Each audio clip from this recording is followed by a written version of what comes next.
On the 17th of July, 1999, a beachcomber walking Philbin Beach on Martha's Vineyard found something in the sand. A business card. It said, Lauren Bessette, Morgan Stanley, Vice President. That business card was the first physical proof that something had gone wrong the night before. The plane had not arrived. The Coast Guard had been notified. And somewhere in the dark water off the coast of that island, a woman's briefcase had broken open and her identity had washed ashore. Not her face, not her photograph, not her name spoken by a journalist or printed in a headline with care. A business card. And that, in the specific, devastating symbolism of that moment, tells you almost everything you need to know about how the world treated Lauren Bessette in life and in death. She was always there. She was always capable. She was always, in the accounts of everyone who actually knew her, one of the most extraordinary people in any room she entered.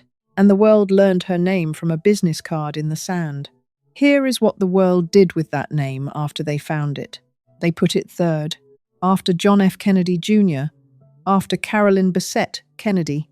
Third, in every headline, in every broadcast, in every candlelight vigil and every magazine cover, and every documentary produced in the 25 years since that business card washed ashore. Lauren Bessette. Also, on the plane. I am Mary. And today, for the first time, in a video that belongs entirely to her, we are going to talk about Lauren Bessette. Not as Carolyn's sister, not as John's sister-in-law, not as the third name in a headline about two other people, as herself, as the woman who built an extraordinary career entirely on her own terms, who spoke Mandarin fluently, who her colleagues said could have been more successful than almost anyone around her, who John F. Kennedy Jr. himself trusted more than almost anyone else in his life, because she was, in the words of the people who knew them both, the voice of reason that nobody listened to when it mattered most.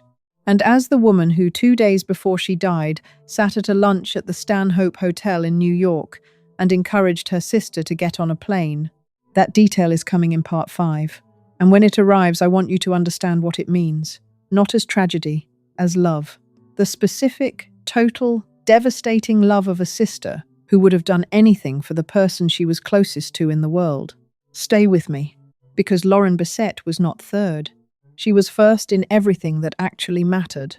And it is long past time that someone finally said so. Lauren Bessette did something at a lunch 2 days before the crash that no coverage of this story has ever fully addressed.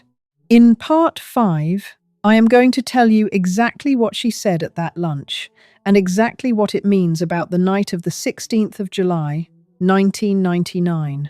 Lauren had a twin sister. Her name was Lisa. Lisa was in Munich when Lauren died. In part 6, I am going to tell you about the woman who survived, and about the specific, private grief of losing your identical twin to a crash that never should have happened. To understand what the world lost on the 16th of July, 1999, you need to understand who Lauren Bessette actually was. Not who she was in relation to her sister. Not who she was in relation to John Kennedy. Who she was on her own terms. The terms she had spent her entire adult life building with a discipline and an intelligence that the Kennedy narrative has almost completely buried.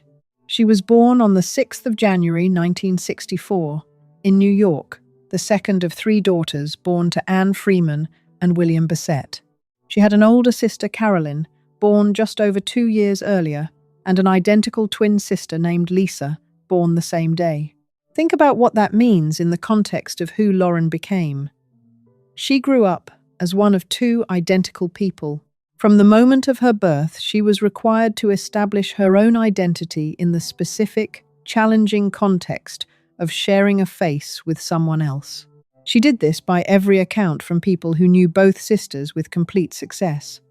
Lisa and Lauren were identical in appearance and entirely distinct as people. Lauren was the driven one, the ambitious one, the one who looked at the world and decided, early and clearly, exactly what she was going to build inside it. She attended Greenwich High School in Connecticut, the same Greenwich that produced Carolyn, the same privileged landscape of old money and old expectations that both sisters navigated with the specific awareness of women who understood that the world they had grown up in was not the world they intended to occupy forever. Lauren went to William Smith College in New York, where she studied economics, not fashion, not communications. Economics, the language of markets and money and institutional power. She understood from the beginning that the most durable form of independence was financial independence, and she pursued it with a focus that her classmates described as remarkable even then. Then, the Wharton School of Business at the University of Pennsylvania, one of the most competitive MBA programs in the world. Lauren Bessette was accepted. Lauren Bessette attended. Lauren Bessette graduated. And then, Morgan Stanley. She joined Morgan Stanley in 1986. She was 22 years old. And here is the detail that almost no coverage of Lauren Bessette ever includes, because it requires actually researching her life rather than simply noting her death. Morgan Stanley, in 1986, was not a welcoming environment for women. The financial industry of that period was documented extensively as one of the most hostile professional landscapes available to ambitious women. The hours were brutal.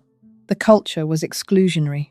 The specific, institutional barriers to advancement that women in finance faced in the late 1980s and early 1990s are now the subject of multiple books and legal cases. Lauren Bessette navigated all of it, and she did not navigate it by disappearing into the background or moderating her ambition to fit the space available. She was promoted, consistently, noticeably, in an environment that was specifically designed to make that difficult. In 1994, 8 years into her career at Morgan Stanley, she was transferred to Hong Kong. She was 30 years old. She left New York. She left her family. She left Carolyn, who was at that time building her own life at Calvin Klein, who was at that point not yet involved with John Kennedy, who was still Carolyn Bessette rather than Carolyn Bessette Kennedy. She left all of it and moved to one of the most demanding financial markets in the world. And then she did something that her colleagues in Hong Kong later described as one of the most impressive professional decisions they had witnessed. Lauren Bessette, a white woman from Greenwich, Connecticut, who had grown up speaking English, learned Mandarin. Not conversationally, fluently. She studied with discipline. She immersed herself in the language and the culture with the same focused ambition that had taken her from Greenwich to Wharton to Morgan Stanley to Hong Kong in the first place. She became fluent. Her colleagues described her Mandarin as genuinely impressive, not the polite competency of someone going through the motions of cultural adaptation, but the real, working fluency of someone who had decided that if she was going to be in Hong Kong, she was going to be fully in Hong Kong. She was promoted to vice president in 1996. She was promoted to principal in December 1998, one level below, managing director, the top tier of the Morgan Stanley structure. She was 34 years old. She was, by the assessment of her colleagues, on a trajectory that had no visible ceiling.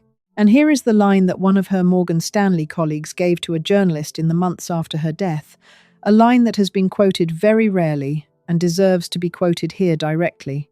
He said, "She may have been more successful than any of us." He was not speaking about potential. He was speaking about trajectory, about the specific, documented, proven pattern of a woman who had started at the bottom of one of the world's most competitive institutions and had climbed, rung by rung, entirely on the basis of her own capability, to a position that put her in the company of people who had spent 30 years doing the same thing. She was 34 years old. She had been doing this for 12 years. She had the Mandarin. She had the Wharton MBA. She had the VP title and the principal promotion and the Hong Kong posting and the specific, hard-earned credibility of someone who had never relied on anyone else's name or fame or access to get where she was going. And then her sister married John F. Kennedy Jr., and the cameras that had been following Carolyn began to notice Lauren too. Not because Lauren had done anything to attract them, not because Lauren had made any decision to enter the public eye, because she was Carolyn's sister, because she visited the apartment on North Moore Street, because she was connected by blood and by love and by the specific loyalty of two sisters who had grown up together, to the most photographed private person in America, Lauren Bessette did not ask for that. She had spent 12 years building a life that was entirely her own. And in 1996, when her sister married the heir to the most famous political dynasty in American history, a portion of that life became, without her consent, public. The question I want you to hold, because the answer is coming in part 3, and it tells you something specific about who Lauren actually was, is this. What does a woman do when the world she has built with 12 years of extraordinary effort is suddenly, through no choice of her own, invaded by the same cameras that are making her sister's life increasingly unbearable? Lauren Bessette's answer to that question is one of the most revealing things about her. Stay with me. When the cameras began following Lauren because of Carolyn's marriage, Lauren made a specific decision about how to respond. In part 3, I am going to tell you what that decision was, and why it tells you more about who she actually was than anything else in this story. Lauren Bessette came back from Hong Kong in 1998. She had been there for 4 years. She had built a career there that most people in her field spent entire lifetimes trying to construct. She had the Mandarin, she had the principal promotion, she had everything she had gone there to build. And she came back to New York, to a city that was now very different from the one she had left, because her sister had become, in those 4 years, one of the most watched private women in America. Lauren moved into an apartment in Tribeca. Not coincidentally, not by accident, in the same neighborhood as Carolyn and John. The Morgan Stanley office was on the west side. The Tribeca apartment was close to North Moore Street. Lauren Bessette arranged her life, on her return from Hong Kong, so that she was physically close to her sister. This detail matters. It tells you something about the nature of their relationship that no interview or biography has ever fully articulated, because the people who write about the Kennedys are interested in John and in Carolyn, and Lauren exists in those accounts as a peripheral figure, a supporting character, a sister who was also there. But Lauren moved to be near Carolyn, at a moment when Carolyn needed someone near.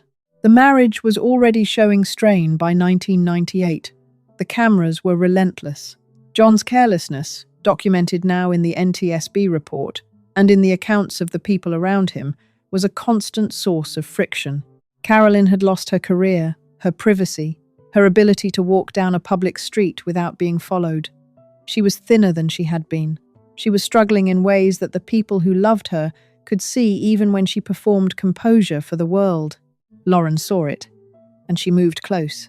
Now here is the decision Lauren made about the cameras. She ignored them, not with the specific, performed indifference of someone who had been trained by a publicist, not with the dramatic avoidance of someone who had decided cameras were the enemy. She simply, and this is documented by photographers who covered the Tribeca neighborhood during this period, refused to perform anything for them. She walked to work. She went about her life. When cameras appeared, she did not run. She did not scream. She did not engage. She walked through them the way a woman with a principal promotion at Morgan Stanley and a Wharton MBA, and 4 years in Hong Kong, walks through things that are inconvenient, with complete focus on where she was actually going.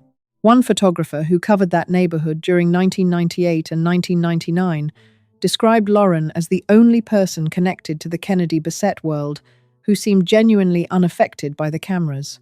Not performing unaffectedness, actually unaffected, because Lauren Bessette had built something that the cameras could not touch. A career, an identity, a sense of who she was that existed completely independently of who her sister had married. She was not Carolyn Bessette Kennedy's sister in those Morgan Stanley offices.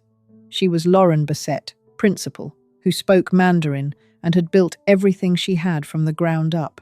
And that the specific, documented, extraordinary solidity of her own identity was what made her so valuable to Carolyn during this period.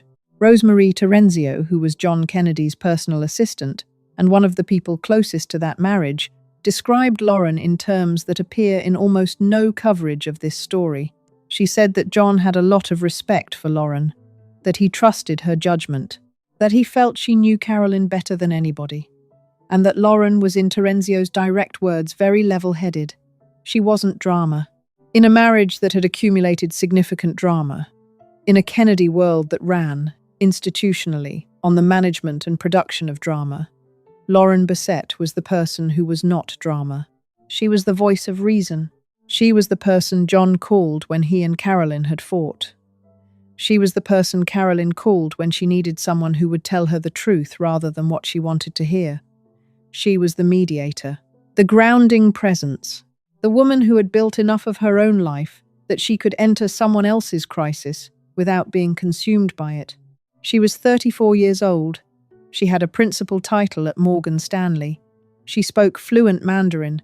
She had lived in Hong Kong for 4 years, and she spent a significant portion of 1998 and the first half of 1999 being the person who held together a marriage between her sister and the most famous bachelor in America. She did this without credit, without acknowledgement, without any public recognition that she was doing it at all. Because the cameras were outside the building on North Moore Street, and Lauren Bessette was inside it, being the thing that the cameras would never be able to photograph. The one person in that world who was actually helping, John F. Kennedy Jr., trusted Lauren Bessette's judgment more than almost anyone else in his life. In Part 4, I am going to tell you about a specific situation where that trust was documented, and what it tells you about the role Lauren was playing in a marriage that the world only saw from the outside. By the summer of 1999, Lauren Bessette had been back from Hong Kong for approximately a year. She had settled into her Tribeca apartment. She had returned to the Morgan Stanley New York offices. She had continued building the career that the principal promotion had placed on a trajectory that her colleagues described as exceptional. And she had been quietly, without credit, without acknowledgement, the primary stabilizing force in her sister's increasingly difficult marriage. The marriage between Carolyn and John in the first half of 1999 was, by the accounts of people close to both of them, going through a period of genuine reconnection. There had been difficult years, documented fights, documented distances, the specific toll of living under constant public scrutiny, while John's magazine struggled financially and Carolyn's isolation deepened. But in the months before July 1999, friends described something shifting, a tenderness returning, a couple that seemed to have arrived through the specific chemistry of two people who had been through enough together at something that resembled recommitment. Lauren was part of that, not as an outsider observing from a distance, as an active participant in the specific, daily, unglamorous work of helping two people she loved find their way back to each other. Chip Arndt, a colleague of Lauren's from Morgan Stanley, who became one of her closest friends, described her in terms that appear in almost no published account of this story. He said she had a huge heart, that she had time for everybody, that if he were not gay he would have married her, and that her presence in Carolyn's life during the difficult years of the marriage was not incidental, it was essential. Adam Clammer, another colleague, described her similarly. She had a huge heart. She had time for everybody. In a world, the Morgan Stanley world, that was not particularly known for people who had time for everybody, Lauren Bessette had time for everybody. Now, here is what the summer of 1999 looked like from Lauren's perspective. And this is the part that almost no coverage of this story has ever told from her point of view, rather than from John's or Carolyn's. Lauren had her own life, her own plans, her own weekend. On the 16th of July, 1999, the night of the crash, Lauren Bessette was not going to the Kennedy family wedding in Hyannis Port. She was not traveling to Martha's Vineyard as a guest of the Kennedys. She had her own weekend planned with her own friends, in her own destination, entirely separate from the Kennedy world that had invaded the edges of her life since 1996. She was going to Nantucket. A weekend with friends. Her friends. Not Kennedy associates or Calvin Klein contacts or the specific, complicated social world that surrounded John and Carolyn. Her own people. The people who knew Lauren Bessette, the principal at Morgan Stanley, who spoke Mandarin, not Lauren Bessette, the sister of John Kennedy's wife. The flight plan was this. John would fly from Essex County Airport in New Jersey. He would drop Lauren at Martha's Vineyard Airport. She would catch a connecting flight or ferry to Nantucket for her weekend. John and Carolyn would continue to Hyannis Port for the wedding. Lauren was not going to the wedding. She was being dropped off. On the way, because the route worked, and because of course, she would ride with her sister when the opportunity was there. This detail matters enormously, because it means that on the night of the 16th of July 1999, Lauren Bessette was not making a decision about the Kennedy world. She was making a decision about her sister, about proximity, about the specific, ordinary generosity of accepting a lift when your sister's husband is flying in the right direction anyway. She was going to Nantucket. She never arrived. And here is the question I want you to carry into part 5, because the answer is the most devastating thing in this entire story. If Lauren had taken a commercial flight to Nantucket, if she had simply booked her own ticket, which she could have done, which a Morgan Stanley principal with a Wharton MBA could absolutely have afforded, would she still be alive? The answer is almost certainly yes. And she did not take a commercial flight. Not because she was reckless, not because she did not know that John's flying made some people nervous, but because 2 days earlier, at a lunch at the Stanhope Hotel, something had happened that changed the plan. That is coming in part 5. And I need you to understand, before we get there, that what happened at that lunch was an act of love. The most expensive act of love in this entire story. At the Stanhope Hotel lunch 2 days before the crash, Lauren said something to Carolyn that changed everything about the 16th of July 1999. In part 5, I am going to tell you exactly what she said. And I'm going to ask you to think about what those words cost her. The 14th of July, 1999, Wednesday, 2 days before the crash. Lauren Bessette and Carolyn Bessette, Kennedy, had lunch at the Stanhope Hotel in New York City. This is documented. This happened. And what was said at that lunch, what Lauren said to her sister across that table, is the detail that has been present in the sourced accounts of this story, and almost entirely absent from the public narrative of it. Carolyn was nervous about the flight. This is not a retrospective characterization. This is documented in the accounts of people who knew her in the days leading up to July 16. She had reservations about flying with John. She had expressed them. She had said, in various forms and to various people who were close to her, that she was not comfortable with the plan. John's flying made her nervous. This was not a secret among the people who loved her. The 300 hours, the instrument rating he had not yet achieved. The specific, documented pattern of decisions that the NTSB report would later describe in the dry language of aviation investigation as contributing factors. Carolyn was nervous. And at that lunch at the Stanhope Hotel on July 14, Lauren Bessette looked at her sister and said something that changed everything. She said, "Come, I will come with you." Not because Lauren was reckless. Not because Lauren did not understand that John's flying made people nervous. She was too intelligent, too grounded, too level-headed to have been unaware of the conversations that had happened around that subject. But because Carolyn was her sister, because Carolyn was nervous, and because Lauren Bessette, the woman who had time for everybody, who had a huge heart, who had moved back from Hong Kong and taken the Tribeca apartment to be close to the person she loved most, believed that her presence would help. She offered to come, and she arranged her own weekend around the offer. The Nantucket plan was adjusted. The flight path was set. Lauren would fly with them as far as Martha's Vineyard and then catch her connection to Nantucket. She would be there for the first part of the flight. Carolyn would not be alone in that small plane with John and the hazy evening conditions and the specific anxiety she had been carrying. Lauren came, and on the night of the 16th of July, 1999, at approximately 9:40 in the evening, over the dark water, off the coast of Martha's Vineyard, John F. Kennedy Jr. lost his spatial orientation.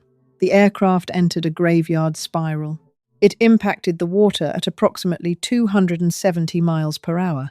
There were no survivors. Lauren Bessette never made it to Nantucket. Her friends were waiting for her. The weekend was planned. The connections were booked. And somewhere in the 9:40 darkness over the Atlantic, the woman who had offered to come because her sister was nervous never arrived anywhere at all. Now, I want to say something about this detail that the coverage of this crash has never said clearly. Lauren Bessette did not die because of a bad decision. She did not die because she was reckless or careless or unaware of risk. She died because she loved her sister, because she offered the specific, costly, completely human thing that people who love each other offer her presence in a situation that frightened the person she was closest to in the world. She organized her own death out of love. That is not a tragedy in the abstract sense of unfortunate events converging. That is a specific, heartbreaking, documented act of sisterly devotion that cost her everything. And the world put her name third. After John, after Carolyn, third. Lauren Bessette was not third. She was the reason Carolyn got on that plane. She was the voice of reason who had been holding that marriage together for a year. She was the Morgan Stanley principal who spoke Mandarin and had time for everybody and moved to Tribeca to be near her sister and offered to come on a flight she had no obligation to take. She was first, and she has been third for 25 years. Lauren had an identical twin sister named Lisa. Lisa was in Munich when Lauren died. In part 6, I am going to tell you about the survivor. The woman who shared Lauren's face and lost her to a crash she will spend the rest of her life knowing was preventable. The bodies were found on the 21st of July 1999, 5 days after the crash. The Navy recovery operation located the wreckage in 116 feet of water, approximately 7.5 miles southwest of Gay Head on Martha's Vineyard. All three were still strapped to their seats. Lauren Bessette was 34 years old. Her business card had already washed ashore 4 days earlier. Her briefcase, her identity reduced to a professional credential on a piece of cardboard in the sand. Now Lisa. Lisa Bessette was Lauren's identical twin. Born the same day, raised in the same house. Two people who shared a face and had spent 34 years building completely separate lives. Lisa in academia, pursuing a PhD in medieval art history. Lauren in finance, building the career at Morgan Stanley that her colleagues described as exceptional. On the 16th of July 1999, Lisa Bessette was in Munich, Germany. She was working on her doctorate. She was as far from Martha's Vineyard as it was possible to be, and still be reachable by the phone call that came that night. Lisa Bessette has never spoken publicly about losing her twin. Not once. In 25 years. Not to a journalist, not in an interview, not in a memoir or a documentary, or any of the formats that the world has used to process the events of the 16th of July, 1999. She has been described by people who know her as the quietest of the three Bessette sisters. Carolyn was magnetic. Lauren was driven. Lisa was quiet. And in the years since the crash, Lisa has remained quiet in a way that the world has respected because she has made it absolutely clear that her grief is not public property. I respect that completely. This video respects that completely. What I will say about Lisa, what I think deserves to be said, is this. Losing a twin is a documented, specific, clinical category of grief that bereavement researchers describe as distinct from any other form of loss. Not worse, necessarily. Grief is not a competition, but different, particular. The specific experience of losing the person who shared your beginning, who has your face, who has been present in your life, literally, from the moment of your birth. Lisa Bessette lost that. In a crash that the NTSB documented was preventable, in a plane that 3 pilots had warned should not fly, on a route that Lauren had only boarded because she offered to come for her sister. Lisa has never spoken about it. She does not have to. Now, Anne Freeman.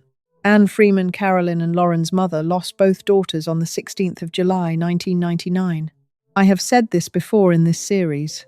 I am saying it again here because in a video that belongs to Lauren, in a space finally dedicated entirely to the woman who was always third, Anne Freeman's loss requires saying in Lauren's terms rather than Carolyn's.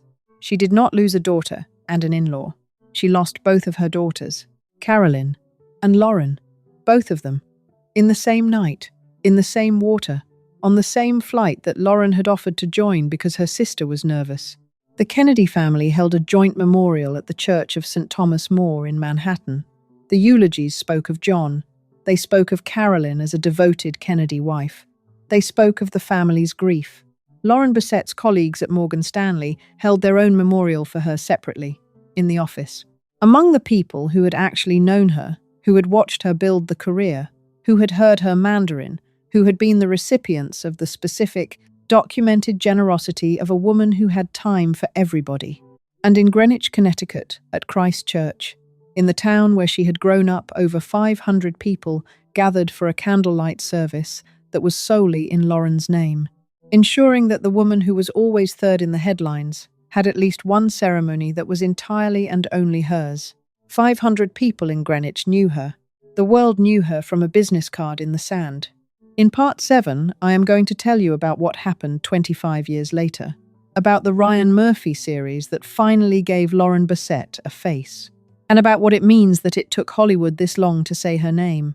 In February 2026, 25 years after Lauren Bessette died in the water off Martha's Vineyard, Ryan Murphy released a limited series on FX called Love Story.